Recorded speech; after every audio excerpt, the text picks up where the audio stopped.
So my first night, we got in kind of late, and we pulled into a pretty dark campsite. I saw all the tents were set up, and all of a sudden I saw some movement around my driver's side window, and I had all the lights off, so I put the headlights on, and I'm still sitting in the car. We had just gotten there. We were starting to move stuff around to be ready to set up camp. And I just see this dark shadow move past. So I put the lights on, and I put on the brake, and I looked behind me, and I just saw a tail, fluffy tail go past. So I said to Leah, who was sitting next to me, "Take a look behind you and let me know what you see." And I hit on the brake, and she lets out a yell, and she's like, "Oh my God, it's a random poodle in the woods." So I thought it was like a coyote or something like that, but it was some kind of black lab poodle mix just sniffing around my car, and one of the other campers must have let their dog off the leash for a little bit at 2-3 o'clock in the morning.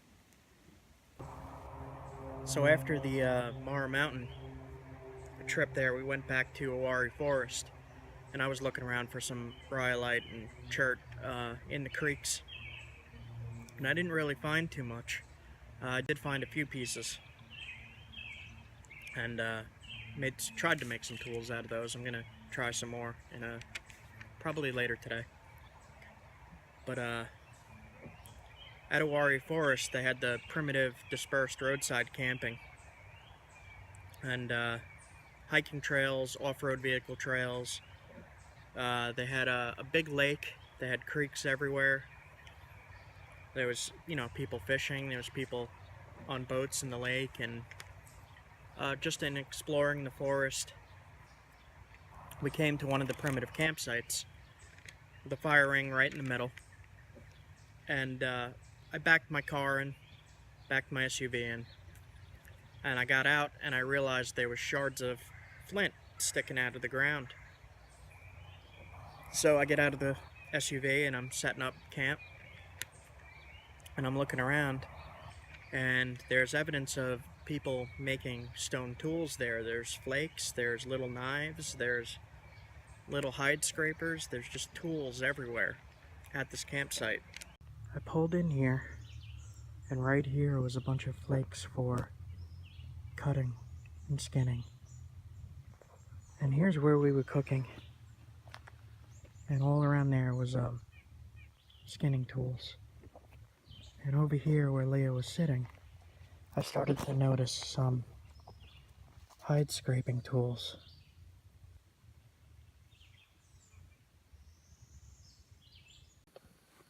So here's the fire pit, and all of these are tools. Like, here's a knife. That's a knife.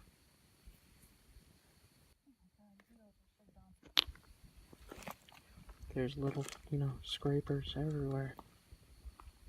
And just look, it just goes and goes. And we're literally sitting on these tools. And I was like, wow, this, why does nobody see this? Well, anyway, I plan to do some primitive camping and, look for the chert. So I figured around this camp would be a good place. I was like, okay, down at the creek there might be flint in the creek, and that's why there's tool making material right here. Maybe they were making harpoons for hunting. Maybe they were making harpoons for fishing and spears for hunting. So I set up the tent, backed the car in, and made some food.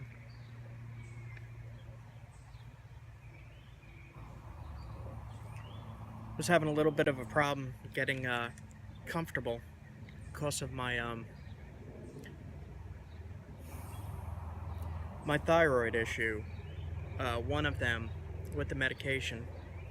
Because I'm hyperthyroid, I have a heat intolerance. I feel like I can't breathe.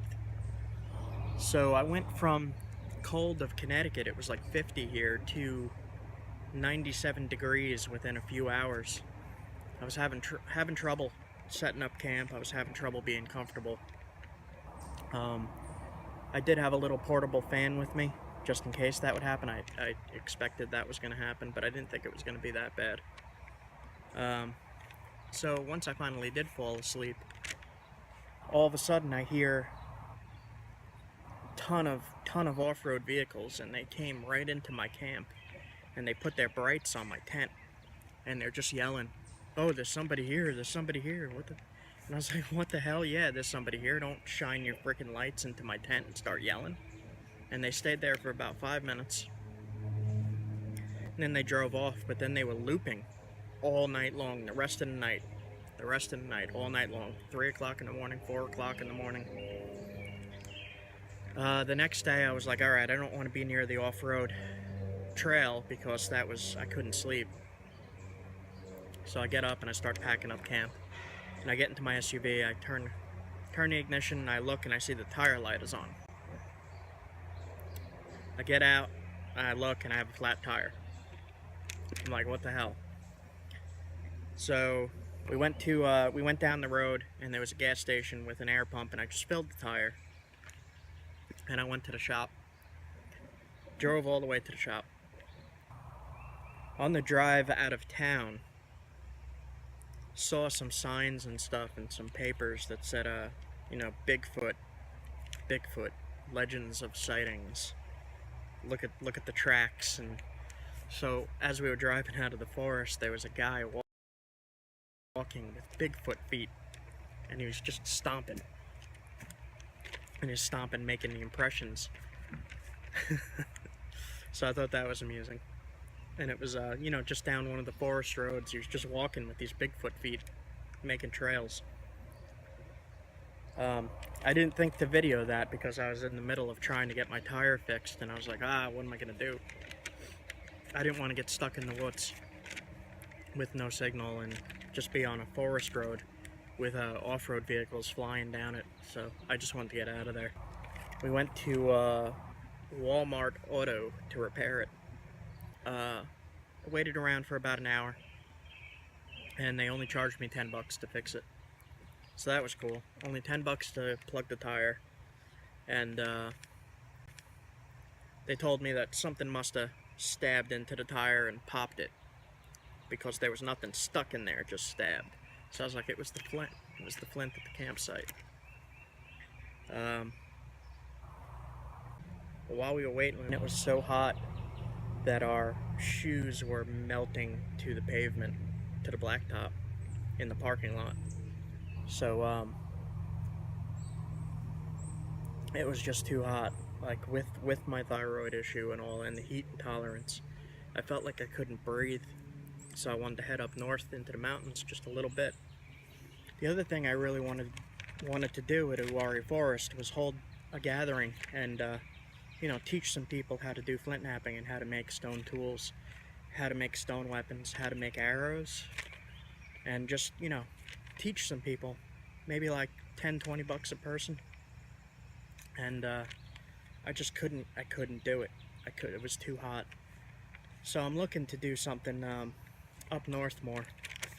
You know, I got to get this this thyroid thing figured out. I can't be so high on the medication. I can't be at such a high level of medication because it makes me out of breath. It makes me not able to do hard work and not able to tolerate heat at all. Like at all. Like I can't breathe. I feel like I gotta go to the hospital. And I guess that's a common thing with this condition that I have, hyperthyroidism. Well, it's actually, I had my thyroid taken out, and so technically I'm hypothyroid, but with the medication they give me, it keeps me hyperthyroid, which means high thyroid. And that gives a lot of, like a high pulse, out of breath feeling, ringing in your ears, nausea, all kinds of crazy symptoms. But I'm figuring it out. I've lowered my dose, and a lot of the symptoms went away, but now I still have the heat intolerance, and that I can't seem to figure out. So I'll talk to the doctor more and I'll see what he has to say about it. But I suspect that I have to be lowered more. And then, you know, I'm doing my thing. I'm doing okay. I'm alright. I'm good.